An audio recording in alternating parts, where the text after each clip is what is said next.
This episode of The Travelling Epicurean was made possible by these sponsors.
Hi guys, Michelle here. Welcome back to the Traveling Epicurean.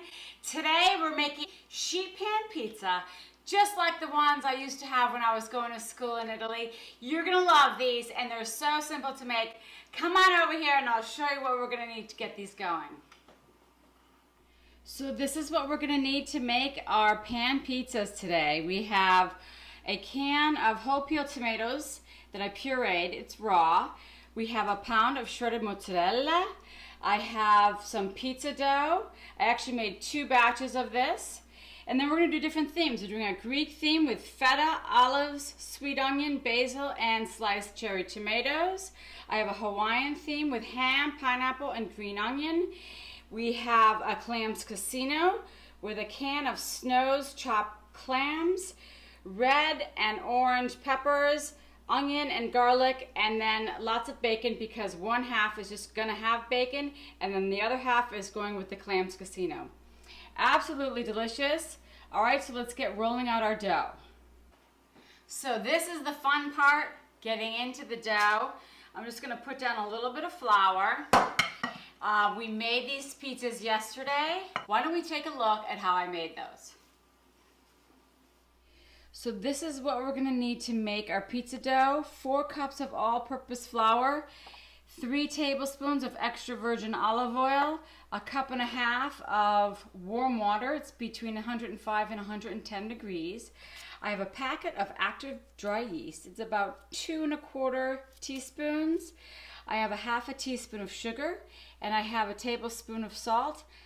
Okay, I'm gonna get the yeast in our mixing bowl right here. Pour it into the bottom, and I'm going to pour in our water.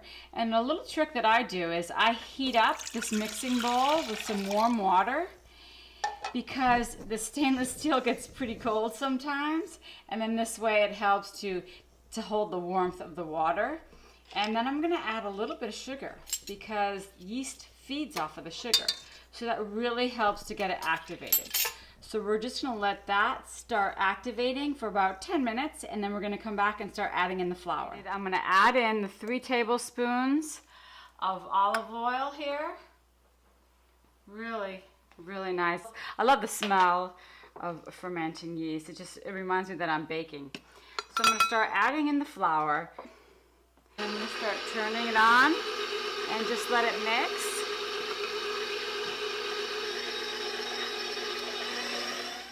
But look how pretty that dough is. And look, it's got some bounce back.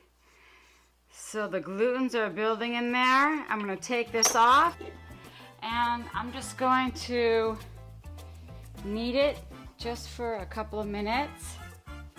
All right, so I got this in the oiled bowl, and I can even just roll it around a little bit so the top gets slightly coated. It looks really pretty. So what I love about this dough is it's so similar to my dinner rolls, my icebox dinner rolls. The same idea, we build on flavor, sitting in the refrigerator. We don't have to do a thing, and time just builds all those lovely flavors in there. We're just gonna knead it, a pinch, and then I'm gonna start to roll it out. We're gonna get it on our sheet pan. So I'm gonna start to roll it out with my rolling pin. It's gonna be a little bit resistant, but that's just how the dough is. Play with it a little bit. Turn it around in your hands. Pretend like you're a pizza maker. Put your hands folded like this so your knuckles are going to press up against it, and then just turn it around. And then roll it out again. Have fun with it. I really love this. This is so much fun. Now look, you just gotta keep stretching the dough. It's been building a lot of texture in that refrigerator overnight, so it's not gonna rip on you. Look, I can even hold it from the sides. So here we go. I have 1/3 cup of olive oil. Now I'm just gonna spread it around evenly. Just like that. And then I'm going to take our lovely pizza dough and just lay it on top of our pan. It's going to be a little bit slippery. It's okay if the olive oil comes over the top. And then just start to play with it a little bit. Spread it out. Just like this. It's still going to come back at you, but that's okay because we're going to cover it with saran wrap and we're going to let it relax again for another half an hour. I'm going to get a piece of saran wrap on this, and I'm going to go lay it down near my fireplace because it's nice and warm over there, and let the dough relax. Wow, that looks really beautiful. So I'm going to start putting on our sauce here.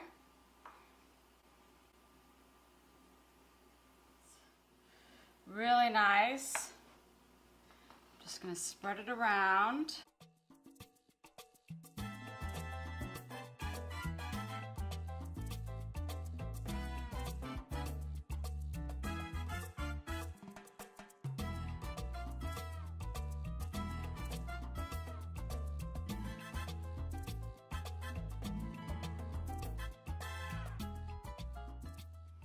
I love this sauce that I use on all my pizzas. Let's take a look at how I quickly did that. So we're using a can of whole peeled tomato. So I'm going to start putting these into my food processor. Then I'm going to add my garlic clove that I put through the garlic press. So it's nice and fine. I have a teaspoon of salt, a 1/2 teaspoon of Italian seasonings, and a 1/4 teaspoon of finely ground pepper. And I'm just going to pour that on top like that. And then we're going to start to puree this. Oh, I love the texture. It's nice and thick. So this is our Hawaiian pizza. This pizza is pretty darn tasty. This side is going to be my Greek pizza side. So I have little slices of cherry tomatoes, my chiffonade basil, which I'm going to put all on there too. Just like that. Really delicious. This will be my vegetarian side. And I have this wonderful sheep's milk feta. It's from France. I really love it. And it's creamy, almost sweet.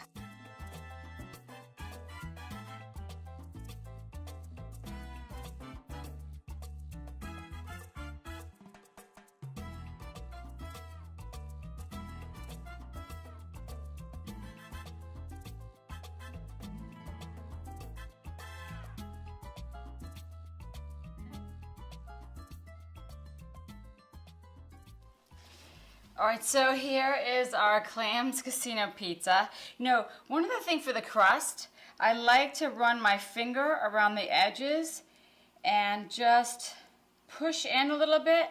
It gives it a little bit of a crust. All right, so let's start building our Clams Casino.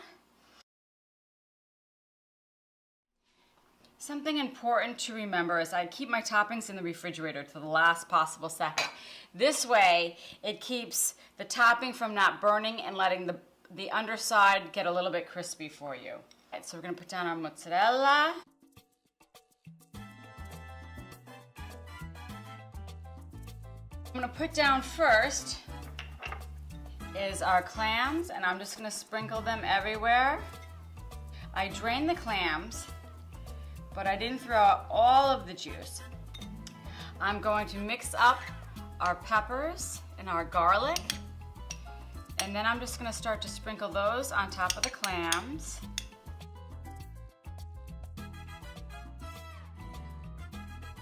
And now the last thing is to put on the bacon on our Clams Casino.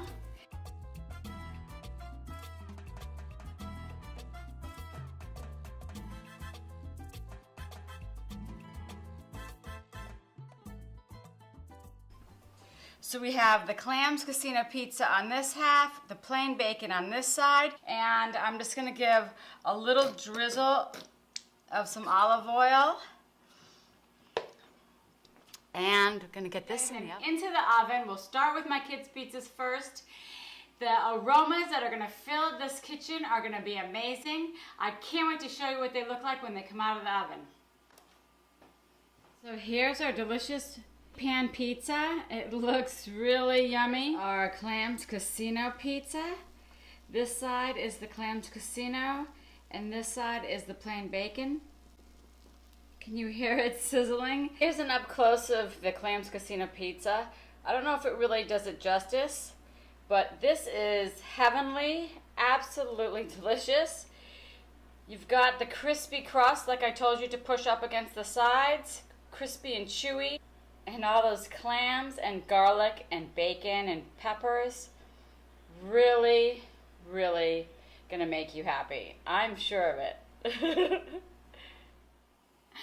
I love all the different toppings on these pizzas. How fun is that for a party?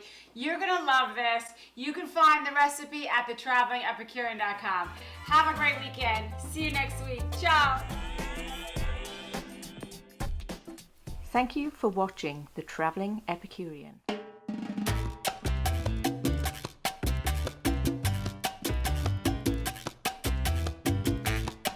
I'm Michelle here with The Traveling Epicurean. Today's show is all about Master Chef Open Call in New York City, and I'm going. It's this weekend. They're going to give me 5 minutes to plate up a dish because there's so many people there, so I better be prepared. Today I'm going to show you how I make my ginger peanut sesame sauce and a spicy sweet and sour mango sauce that I decorate the plate with when I plate up my shrimp and trifles. So come with me and I'm going to show you how to get going on that first sauce. So this is what we're going to need for our ginger peanut sesame sauce. I have fresh ginger, peanut butter, I use Teddy's, low sodium soy sauce, a fresh lime. We're going to squeeze that, toasted sesame oil, sriracha for a little bit of a kick. I use some wasabi, that's optional. That's my secret ingredient. I have vegetable oil. Olive oil is a little bit overpowering. Rice wine vinegar. I have red wine vinegar, honey, sugar, some pineapple juice that I'm going to dissolve the cornstarch in. So I'm going to get this all in the bowl over here, and then I'm going to whisk that up, and then we'll get it on the stove to cook out that cornstarch. Well, you know me and sauces. I'm really excited to show you how to make these two sauces that I came up with for the Master Chef Open Call. And these are great.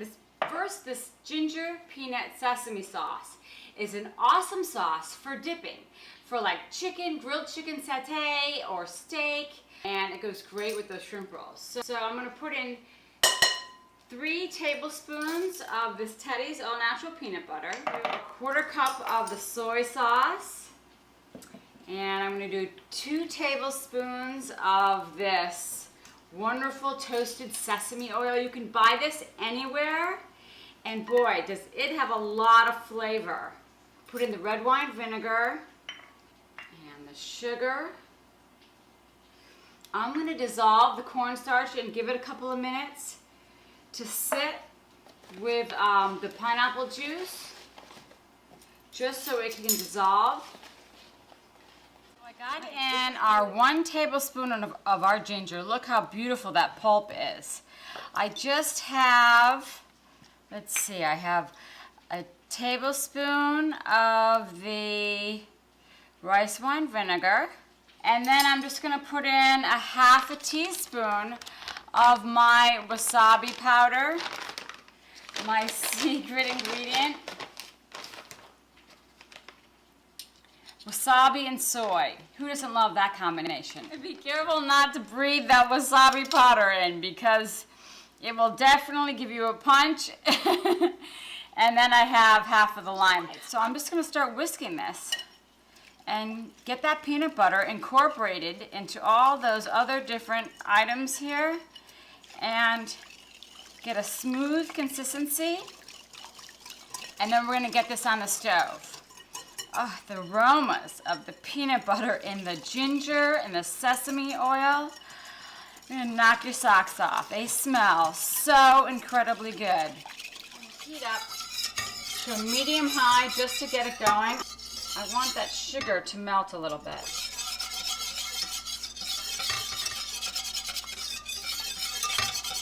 Because that's going to thicken up for us and I can see the consistency. So look how pretty that consistency is. It's absolutely gorgeous and it has really thickened up. It's really nice. So I have my cornstarch over here and I'm not going to use all of it. I only had a teaspoon of cornstarch into 2 or 3, actually 3 tablespoons of pineapple juice. I'm just going to use 1 teaspoon there, and then I'm going to whisk that in. So I think that that might be enough. You know, you don't want it to be too thick, then I won't be able to decorate the plates with it. It won't come out of the squeeze bottle. That would be definitely a problem. Heat. I whisked it for a couple of minutes and it's actually gotten a little bit darker in color. It's really, really gorgeous. I'm gonna let it cool and then I'm gonna add a little bit more of the juice from that fresh lime there because it's gonna thicken up as it cools. All right, so look what I got going on here. I've let this cool a little bit and the oil is separating just a little bit, and that would be disastrous if I am decorating with this sauce.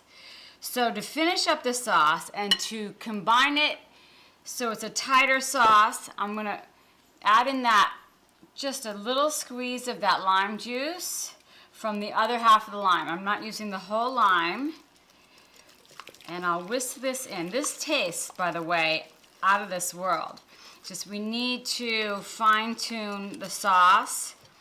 Now what I'm going to do is I'm going to add in a little bit of half and half.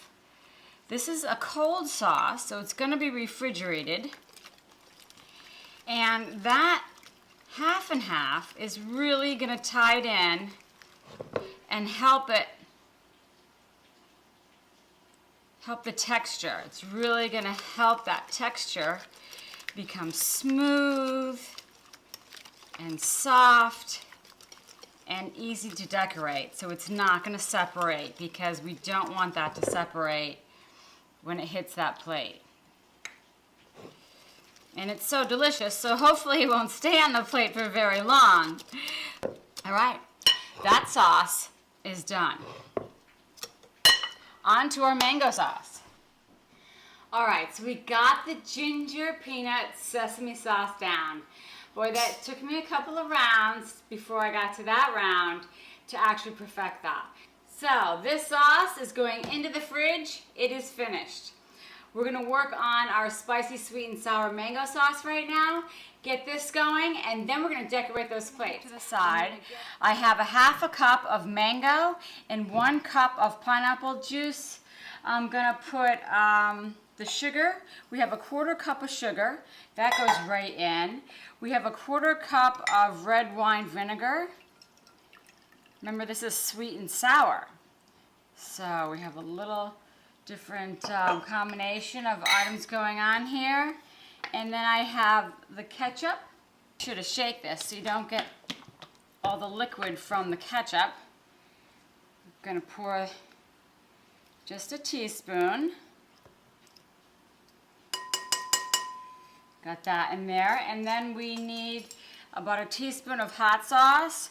I usually don't measure, but I'll measure for you guys. I usually just eyeball it. Got that in there. And then just a smidgen of salt. You know, if you need to measure, you could say 1/8 of a teaspoon. So we got the hot sauce, the ketchup.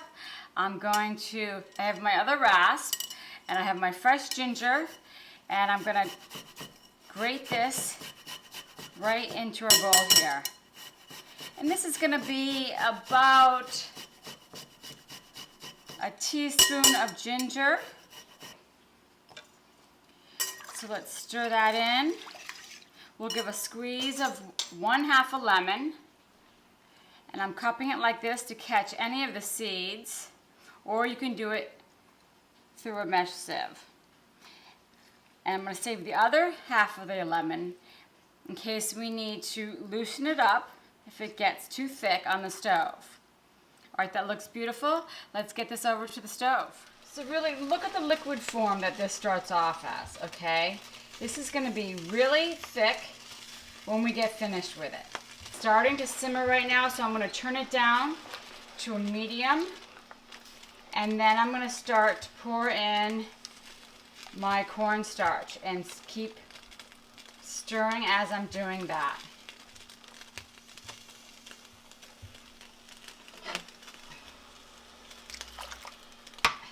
And then I'm going to keep stirring, just like that.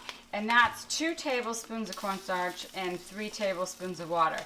And see how it gets a little bit opaque, but that's going to cook through, and then it's going to get translucent again. So you just have to be patient. If it's bubbling too much, turn it down to low, and we're going to let this go for about 8 to 10 minutes till it gets thick. Or thicker, should I say, because it's already getting thick. Look at that. Isn't that beautiful? Really nice. But it's not quite translucent yet, and the mango has to soften up more, because then we're going to push it through a sieve, and it's going to be a beautiful sauce. It already tastes delicious, and the flavors need to develop just a little bit more. So look how some of this ginger just mashes up so nicely with a fork. Some is, like I said, a little bit fibrous, and it's a little harder to do that, but once they start to soften up after they've been simmering for a pinch, this one might be a little bit more difficult now because it's looking really beautiful. It's a really nice consistency, and I really don't want to, I'm worried about it getting too thick, but it looks great. I'm going to put it through the sieve and let it cool in the bowl. There it goes. It looks really pretty. You know, and it's going to just keep getting thicker and thicker as it cools. And I'm going to wait till it's fully cooled before I decide if I'm going to add anything to it to loosen it up. And then I'm just going to push this sauce through the, see how it comes out nicely through the bottom? Then you know it's not too thick. If you can't get it through the mesh, you know that you've definitely cooked it for too long. And then I'm going to run it along the bottom to get the rest of that. All right, well, these little cups came out perfectly. Look how cute they are. These little egg roll wrappers, which are really delicate to eat. They're going to be perfect. I'm going to show you what they're going to look like. I'm going to put them on the plate for right now, but I need to decorate first with our 2 sauces that we made and make little different designs. Well, here we go. I've got the sauces that took a few tries to get them down to where I wanted them. And they're in these really fun squeeze bottles. They're great for decorating. But first of all, I'm going to do the mango. And I'm just going to do my swirlies back and forth. Trust me, I've been fine-tuning these plate decorations for a few days now. So I've tried everything. I've done swirls, I've done, you know, jagged edges, and this is what I've come up with that I think I like the best. I hope you guys like it too. And then I have micro herbs that we're gonna, you know, decorate the plate with as well. And of course our toasted sesame seeds. So I have everything here. I've got my beautiful little spring rolls. And so they give you actually 3 minutes. Ah! I thought they had 5 minutes, but it's only 3 minutes. I read in the FAQs and I was a little bit in shock, so I have been timing myself. I'm not going to time myself here though. I'll time myself tomorrow. Get some more practice in. Okay, so here we go.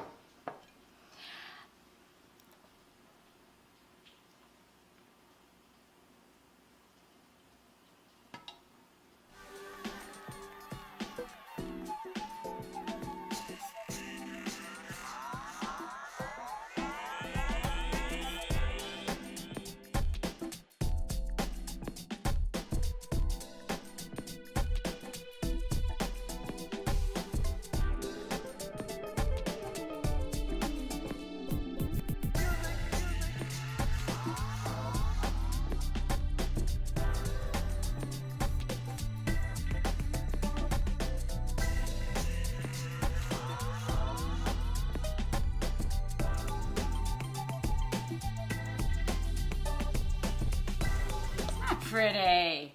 All right, so how do I want to do this? I have 3 cups here. I'm going to put one here, and one next to it. All right, so once it's down, it's down.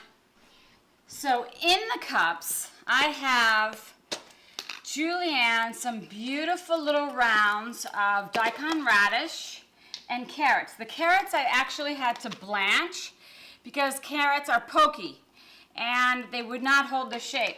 So I already made little round, and I'm going to put them in just like that. Look how pretty that is. All right, so they're going to go in, and then these are going to go right on top. Now what I want to do is I want to sprinkle my sesame seeds all over the plate like this and on top of my rolls, and have them stick in the sauce. Okay, we won't move that around too much. And then I am going to just sprinkle some micro herbs. You know, I strategically put them down earlier, and I felt that I wasn't doing it well strategically. So I just started to, I'll put some on top. I just started to let them fall randomly, and it just came out so much better. And it looks like a freeform art. I guess being an art major really hopefully helped. All right, I think that looks pretty. I hope you guys do too. I'll give you a close-up in just a minute. Okay, so what do we think here? This is what the finished plate looks like. I hope you like it. I think it looks pretty. It has some height, it has some color. Boy, we're packed full of flavor here. We have the herbs, the mint, and we have these spring rolls that I toasted in the oven, that I roasted, and our mango sauce, our ginger peanut sesame sauce, and the micro herbs. You could find these recipes, as always, on my website at thetravelingepicurean.com. Have a great weekend. Ciao! Thank you for watching The Traveling Epicurean. A special thanks to